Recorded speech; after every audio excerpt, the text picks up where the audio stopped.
नीलशृगालः नवमः पाठः। आज 9वां पाठ पढ़ेंगे। 9वें पाठ का नाम क्या है?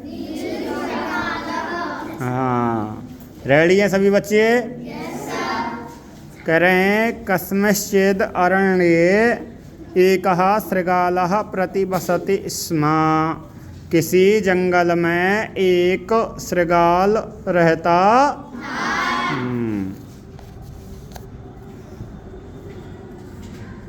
स एकदा स्वेच्छया नगरोपान्ते भ्रमन् कुक्कुरेभ्यो भीतः रजकस्य नीलभाण्डे पतितः। और क्या हुआ, वह एक बार अपनी इच्छा से नगर के पास घूमने के लिए गया हुआ था। ठीक है, जैसे कि हम कभी जाते हैं भाई, दिल्ली घूमने जाते हैं या आगरा जाते हैं या मथुरा जाते हैं, घूमने जाते हैं ना, तो वहाँ जो अच्छी अच्छी जगह होती हैं घूम के आ जाते हैं। लेकिन ये भीतर नगर में नहीं गया, नगर के पास ही गया था कि नगर के आसपास घूम के आता हूँ, मैं देख के आता हूँ क्या माहौल है। लेकिन क्या हुआ, वो कह रहे हैं नगरोपान्ते भ्रमण, घूमते हुए कुक्कुरेभ्यो भीतः। वहाँ पर क्या होते हैं, नगर या गांव में जाओगे तो बहुत सारे कुत्ते होते हैं ना, तो उन कुत्तों से वो क्या हो गया, डर गया। क्या हो गया? हाँ, और डर करके रजकस्य नीलभाण्डे पतितः। रजक मीन्स धोबी, धोबी के नीलभाण्ड में, यानी कि जिस पात्र में नील गली हुई थी उसमें वह क्या हो गया, पतितः, गिर गया। अब भाई वो घूमने गया था, देख के आता हूँ गांव कैसा है, ये नगर कैसा है, तो उसके पास घूमने गया, बाहर से ही देख रहा था। अब कुत्तों ने उसको घेर लिया। अब वो कुत्तों से डर गया बहुत तेज। जब डर गया तो वहाँ से उसने दौड़ लगा दी। दौड़ लगाई तो दौड़ते दौड़ते उसको ये ध्यान नहीं रहा, या उसने ये नहीं देखा कि आगे धोबी का क्या रखा हुआ है। हाँ, नील का घड़ा रखा हुआ है या पात्र रखा हुआ। लो, दौड़ते दौड़ते उसी पात्र में गिर गया। आगे कह रहे हैं ये ततः असौ वनम गत्वा आत्मानं नीलवर्णम अवलोक्य अचिंतयत्। और फिर उसके बाद में उसने वन में जा कर के आत्मानं नीलवर्णम अवलोक्य, अपने आप को नीले वर्ण का देख करके, अवलोक्य देख करके, अचिंतयत्, सोचने, क्या सोचने लगा, अहम इदानीम उत्तम वर्णः, मैं इस समय अच्छे वर्ण का हो गया हूँ, अच्छे वर्ण का हूँ। तदा अहम स्वकीयोत्कर्षम किम न साधयति। और जब मैं अच्छे वर्ण का हो गया हूँ, अच्छे रंग का हो गया हूँ, तो क्यों ना मैं अपनी उन्नति को प्राप्त करूँ, अपने पद को बढ़ाऊँ। भाई देखो, जो शृगाल होते हैं वो सभी एक से कलर के होते हैं। अब वो उसका रंग बदल गया, उसका रंग चेंज हो गया, तब चेंज हो गया तो मैं सबसे अलग हो गया। अब मैं इनमें जाऊंगा तो क्यों ना इन सभी शृगालों में अपने अच्छे पद को प्राप्त कर लूं, अपनी उन्नति को बढ़ा दूं, है ना। ये उसने सोचा। और फिर आगे क्या कह रहा है, इति आलोच्य शृगालान आहूय सा उक्तवान। और यह विचार करके, सोच करके, समझ करके उसने शृगालान आहूय, शृगालों को बुलाया, शृगालों को बुलाया, अपने साथ के भेड़ियों को बुलाया। हाँ, हमारे यहाँ पे क्या कहते हैं, स्यारिया भी बोलते हैं ना, और क्या बोलते हैं, सिरकटा, यानी कि सिरकटाओं को बुलाया। और स उक्तवान, वह बोला। ठीक है, तो वह बोला, क्या बोला, माम भगवती वन देवता स्वहस्तेन अरण्य राज्ये अभिषिक्तवती। कह रहा है, माम, मुझको भगवती वन देवता ने अपने हाथ के द्वारा अरण्य राज्य में क्या कर दिया, अभिषिक्तवती, अभिषेक किया, यानी कि इस राज्य का मुझे राजा बना दिया है। वन के कौन से राज्य का, ये जो वन का राज्य है, इस वन का मुझे माँ भगवती ने और मुझे क्या कर दिया, राजा बना दिया है। ठीक है, और फिर कह रहे हैं तद अद्यारभ्य अरण्ये अस्मद आज्ञया व्यवहारः कर्तव्या। तो इसलिए आज से लेकर के इस अरण्य में, इस वन में अस्मद आज्ञया, मेरी आज्ञा का व्यवहार कर्तव्या, व्यवहार करना है, यानी कि मेरी आज्ञा का पालन करना, मैं जो कहूँगा उसको तुमको करना है। भाई राजा जो कहेगा उसकी राजा की बात को मानना पड़ता है, नहीं मानना पड़ता? राजा ने कहा सभी खड़े हो जाओ तो खड़े होंगे, नहीं होंगे? राजा ने कहा सभी बैठ जाओ तो बैठेंगे, नहीं बैठेंगे? राजा ने कहा जो गरीब आदमी उनके लिए कपड़े दे दो तो वो देंगे, नहीं देंगे? हाँ, तो वो यही बात कह रहा है कि आज से लेकर के इस राज्य में मेरी आज्ञा का क्या करना है तुमको? पालन करना। श्रृगालस्य तम विशिष्ट वर्णम अवलोक्य प्रणम्य अवदन। और श्रृगाल के उस विशिष्ट वर्ण को देख करके प्रणम्य अवदन, प्रणाम करके बोले। भाई उसका विशिष्ट वर्ण क्यों था? क्योंकि वो धोबी के नील पात्र में गिर गया था। जब धोबी के नील पात्र में गिर गया तो वो भी नीला हो गया। तो नीले वर्ण को देख करके जितने भी श्रृगाल थे उसके उस अच्छे रंग को देख करके उसको प्रणाम करके बोले, यथा आज्ञापयति देवा, हे महाराज आप जो आज्ञा देते हो हम उसका पालन करेंगे। हाँ, इसमें किसी भी तरह से कोई दिक्कत हमको नहीं है। हाँ, इति अनेन एव सर्वे क्रमेण अरण्यवासिनः तस्य आधिपत्यम स्वीकृतवन्तः। और इस प्रकार से वहाँ पर जितने भी अरण्य में रहने वाले थे उन्होंने धीरे धीरे उसका आधिपत्य स्वीकार कर लिया, उसका राजा बनना स्वीकार। हाँ, सबने ये स्वीकार कर लिया कि हाँ जी महाराज आज से आप ही हमारे राजा। क्यों किया? क्योंकि उसने कहा था कि माम भगवती वन देवता स्वहस्तेन अरण्य राज्य अभिषिक्त बती, मुझे इस वन की देवी, वन के देवता माँ भगवती ने अपने हाथों के द्वारा मेरा अभिषेक किया, मुझे इस जंगल का राजा बनाया।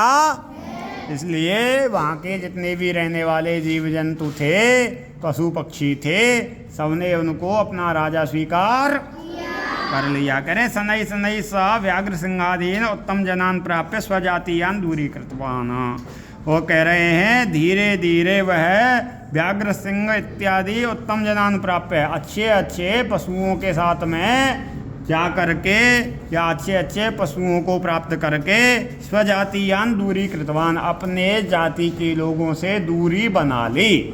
यानी कि अब उसकी जाति के कौन थे? श्रृगाल इत्यादि थे, तो उन श्रृगालों से उसने दूरी बना ली। और किसके साथ में रहने लगा? व्याघ्र और सिंहों के साथ में वह रहने।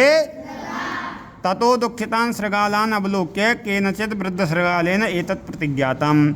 और इसके बाद में क्या हुआ? उन दुखित श्रृगालों को देख करके, क्योंकि भाई वो दुखित श्रृगाल, वो जो श्रृगाल थे वो परेशान हो गए, यार सबसे पहले हमने इसको राजा माना था, है ना, और ये हमारी जाति का है, उसके बाद भी इसने क्या किया है? बड़े बड़े लोगों के पास में जा करके और इसने हमसे दूरी बना ली है।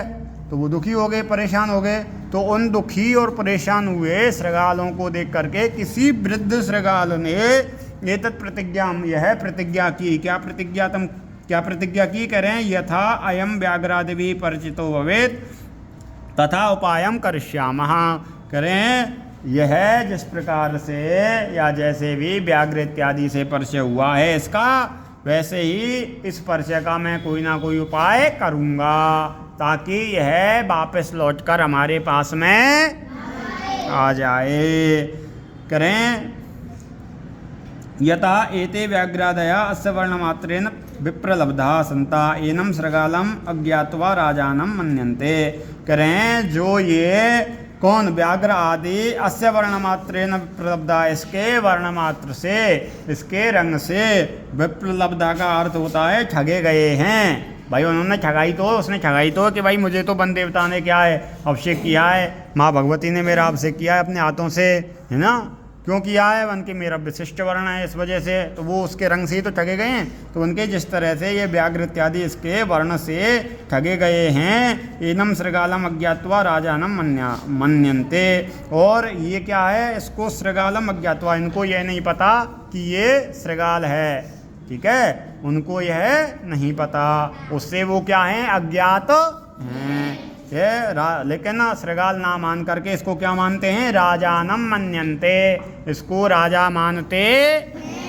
हाँ, ततः सायंकाले सर्वे तत्र सम्मिल्य, और फिर उसके बाद में शाम के समय में सभी वहाँ सम्मिल्य में मिल करके एकदा एव महारावम कुर्वान, और एक साथ में एक बार में ही उन्होंने तेज तेज आवाज करना प्रारंभ किया। और देख लो भाई, वो जो श्रृगाल हैं ऊंची ऊंची आवाज में बोलते हैं ना, ऐसे करके है ना। अब जब एक बोलने लग जाएगा ना, तो जितने भी श्रृगालों के पास में वो आवाज जाएगी तो सभी बोलने लग जाते हैं, सभी प्रारंभ हो जाते हैं। और उन्होंने महाराव करना प्रारंभ कर दिया। तो कह रहे हैं तम शब्दम श्रुत्वा सा नील श्रृगालोपि जाति स्वभावत तही सा शब्दम अकरोत, और उस शब्द को सुन करके सा कहा राजा नील श्रृगाल, कह रहे हैं नील श्रृगाल भी जाति स्वभावत, जाति स्वभाव से तही सह शब्दम अकरोत, उन सभी श्रृगालों के साथ में शब्द करने लग गया। भाई जाति का अलग थोड़ी ना चला जाएगा, जो उसके गुण वर्ण धर्म वगैरह हैं वो तो सब रहेंगे ना उसमें निहित। अब जब सब श्रृगाल अगर आवाज कर रहे हैं और उसने उनकी आवाज़ को सुना है, तो वो भी क्या है, उनके साथ में आवाज़ करने लग गया। वो कह रहे हैं तथा कृते सती सिंगई सह ज्ञाता हतश्चा, और जब वो आवाज़ करने लगा तो वहाँ शेर व्याघ्र इत्यादि थे, वो उसको समझ गए कि बेटे तूने तो हमको धोखा दे दिया। अच्छा, तू सियार होकर के, श्रृगाल होकर के, गीदड़ होकर के हमारा राजा बना हुआ है। और उन्होंने यह जान करके कि ये श्रृगाल है, गीदड़ है, सिरकटा है, स्यारिया है, भेड़िया है, तो क्या कर दिया? हतः, उसको मार दिया। यतः यह स्वभावो ही यस्य अस्ति सा नित्यम दुरतिक्रमः, जिसका जो स्वभाव होता है उसको उस स्वभाव से निकालना बहुत कठिन हो जाता है, उसका निवारण बहुत कठिन हो जाता। हाँ, क्योंकि भाई उनका स्वभाव क्या है? आवाज़ को सुन करके आवाज़ करना।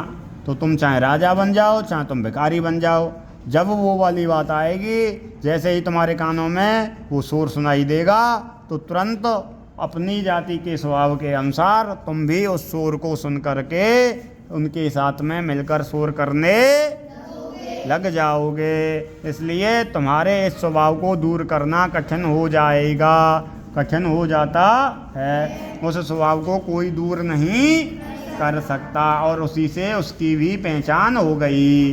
भाई उसी के कारण तो हुई। अगर वो सभी श्रृगाल इस तरह से शोर नहीं करते तो क्या उस श्रृगाल की पहचान हो जाती?